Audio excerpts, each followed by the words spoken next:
that fear. You know that fear. When they're coming for you. When they're coming for you.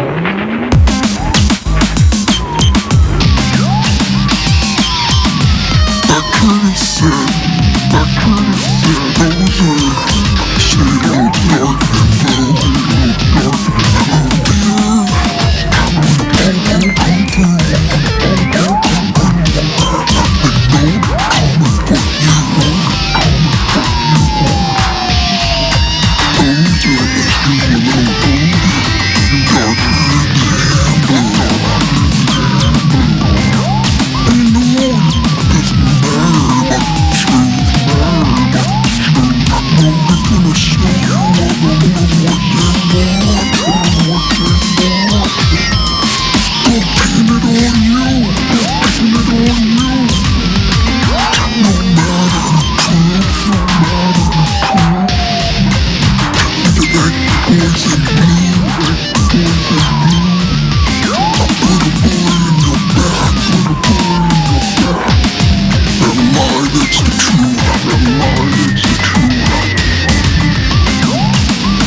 make that false moment.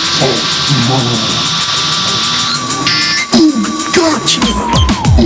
Gotcha! This has been a blast. It's been the one dead. Gotcha! This has been a blast.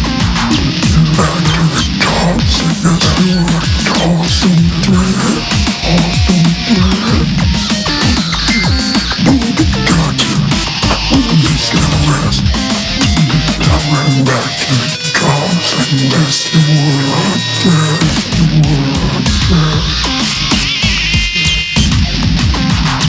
And it's all still all around.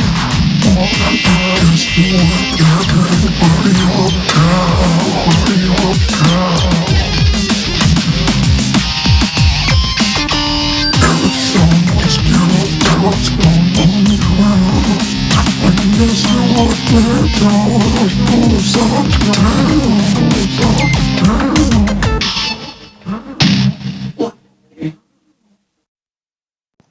This is Van Electric Ghost. We've been on a roll, recording pretty much every day this week. So we just recorded a song last night, and this episode is called Xenophobic, Ravings, Rejected, Peg, Talks Up the Track, Those Others Darker Than You. Now, there's a Curtis Mayfield track that is those darker shade of blue, I believe. Those others a darker shade of blue. And that's what I'm inspired by with this song, because in that song, Curtis was being in his kind of Afrocentric, Black Power frame back in the early 70s, before he did Superfly. And he was doing a lot of social consciousness songs. And so we were inspired to take the idea. Then that song, he was kind of talking about, African Americans or others who have a darker skin tone tend to get rejected by society, tend to be put in a bad place, tend to be minimized, tend to be put upon and, not allowed to be what they could be. And so in this particular song, the Phantom voice appears, and our Phantom voice is very much inspired by Bob George, and if everybody knows Prince in the Black Album, you know what I'm talking about.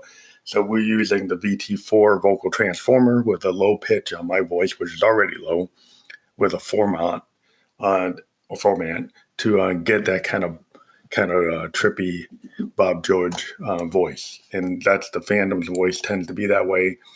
And perhaps why we don't use the Phantom as much as we use Josephine, because Josephine's a little bit more innovative. It's not as much of a total homage to Prince. And Josephine is inspired by Camille, but her voice is not exactly like Camille.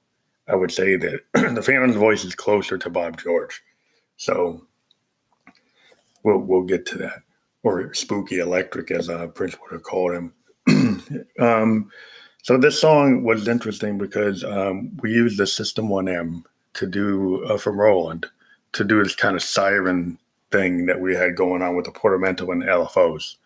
So there's this kind of police siren type of sound that comes off of the System 1M. The System 1M is a very powerful machine for doing all kinds of, cinematic type of synthesis or atmospheric synthesis. We've always wanted to get a System 8. It's a very cool machine because of the technology to kind of do what the FGPA does today with those chips are able to replicate old circuitry, but Roland was doing this with their behavioral modeling, analog behavioral modeling. The Zen core looks really amazing because it can do polyphony, but the System 8 still has some aspects of it that are, some people might be more, what they want because they're so, people are so into analog. It's pretty close to analog. So this track, has that System 1M siren, police siren that's kind of referred to in the song. Like, we bring up a couple of things. We bring up the whole issue of police shootings or people shooting unarmed Black teenagers or men. We bring up the Skittles in Arizona tea, which you can, what comes that from the Trayvon whole controversy. Well, it wasn't controversy; he was murdered. Um, and it's this idea that you're a threat. You must be such a threat that you get shot in the back, which seems to happen to a lot of African American young men when they run into the boys in blue.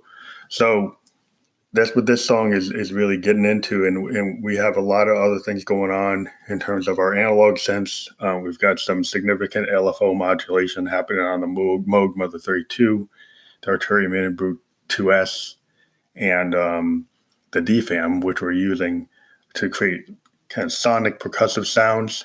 But then when we actually do the true percussion, it's coming off of a JDXI, again being manipulated by a BeatStep Pro to extend the 4 parts that you can only do on a JDXI. You can do chain patterns on an Arturia to extend the drum machine, and so that's why we've been able to kind of live with the BeatStep Pro and our JDXI as our primary drum machines. And then we added the Moog DFAM, and then lately we've been using the OPZ drum machine. And then, additionally, you can use the Arturia Mini Brute 2S percussive nature, because it's kind of like a drum brute in a way, where you use the sequencer and you use the percussive nature of the noise oscillator. You can get a lot of interesting rhythm tracks, especially with the looping envelope, which allows you to do a lot of cool things. And so the Arturia, in terms of modulation, actually has more modulation choices than the Mother 32 or the DFAM, because it's 2 LFOs and the modulation envelope, and then the fact that it's got a state variable filter. It's got a lot of interesting modulation capabilities. And the way that the oscillator mixer is, you have a lot more waveforms than you do have in the DFAM. Now, the DFAM and the Moog, when you use the Moog House Electronicus, you can get sine waves out of it. You can do other things. But it's harder to kind of know what you're doing, because you have to kind of read up a lot to figure out how to get it to do the waves. It's not easy. You have to do a lot of patching to do that, where the Arturia has the waveforms like right on it. And the LFO has a lot of waveforms that you can use that are clearly marked, and compared to the Moogs, the Moog LFO waveforms are only a square and triangle that you can immediately see. You can do a lot more with it. And I would say that the overall sound of the Moog it cuts through the mix real heavy. So you still use the Moogs because of what they can do in terms of the bass lines and then what they can cut through. But for more like West Coast type of synthesis, the Arturia is really good at doing all kinds of strange sounds, kind of like the System 1M. It can do some strange things that the Moog doesn't readily do. Not that I probably couldn't get it to do it. It just seems to be I can do a lot of interesting atmospheric things with the Arturia. So we're very happy with these songs, or this song, which came out of a session that we did. A couple other songs that we've talked about. The other song that came in the session before this, which we've already had a discussion on, was an interesting track that we like a lot, which is Town Below the Dam. Gaia's Rage Comes Down Low. Now that song, I'm probably going to maybe include it here too, because it's also using the Phantom voice, which is kind of the Bob George inspired voice, which we've been using more because some folks maybe get a little too maybe not too impressed with Josephine. But then again, I would tell you this story again, that when we first started, we had 1,800 listens on SoundCloud. When we introduced Josephine in the first year, we jumped up to like 30,000. Now after all this time, we're at like 88,000 listens on SoundCloud. We've got over 21,000 listens on Anchor using Josephine's voice. So, for anyone that doesn't like the idea of Josephine Electric has gotten me, this platform, and has increased my visibility. And I've got a record contract with 2 companies, Mojo Heads and Bentley Records, primarily using Josephine's voice rather than my own. The couple of songs that I did release through Bentley with the Phantom voice have not done as well as the ones with Josephine. So at the end of the day, the market likes Josephine more than they like Phantom. But I once in a while I'll pick something to go over it. So I'll talk to you later. Thanks.